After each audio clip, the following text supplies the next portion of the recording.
શું ખરેખર 3 crore distributor, retailer અને મેન્યુફેક્ચરરને એક ઓનલાઈન એપથી એટલે કે એક પ્લેટફોર્મથી જોડવા શક્ય છે કે જે લોકો એમએસએમઈ અને એસએમઈ સેક્ટરમાં ફોલ થાય છે? આવો વિડીયો આપણે જ્યારે બનાવ્યો ત્યારે એમાં મને એક પર્સનલ મેસેજ આવ્યો કે આવું શક્ય નથી. એવું એક કેમિકલ કંપનીના મેન્યુફેક્ચરર જે કન્સ્ટ્રક્શન ફિલ્ડમાં કેમિકલ બનાવે છે એ મેન્યુફેક્ચરરનો મને મેસેજ આવ્યો કે આવું શક્ય નથી.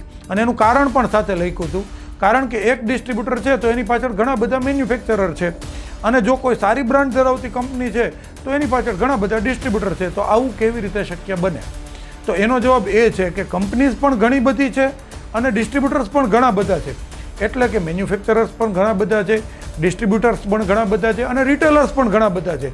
એટલે જો પ્રોપરલી વર્ક કરવામાં આવે, કોઈ એક જ કંપનીનો ડિસ્ટ્રીબ્યુટર આગ્રહ ન રાખે અને કોઈ એક જ ડિસ્ટ્રીબ્યુટરનો કોઈ કંપની આગ્રહ ન રાખે તો આવી સાંકળ બનવી બરાબર શક્ય છે. અને જ્યારે આ સાંકળ બની શકે તો ઓનલાઈન કંપનીને કોમ્પિટિશન આપવી પણ શક્ય છે. એટલે એ સવાલનો જવાબ બિલકુલ હામાં છે કે શું ખરેખર 3 કરોડ એમએસએમઈ અને એસએમઈ ફિલ્ડના ડિસ્ટ્રીબ્યુટર, રિટેલર, સપ્લાયર્સ અને મેન્યુફેક્ચરર્સને જોડવા શક્ય છે? તમને શું લાગે છે કે ખરેખર આ શક્ય છે? કોમેન્ટ બોક્સમાં જરૂરથી જણાવો.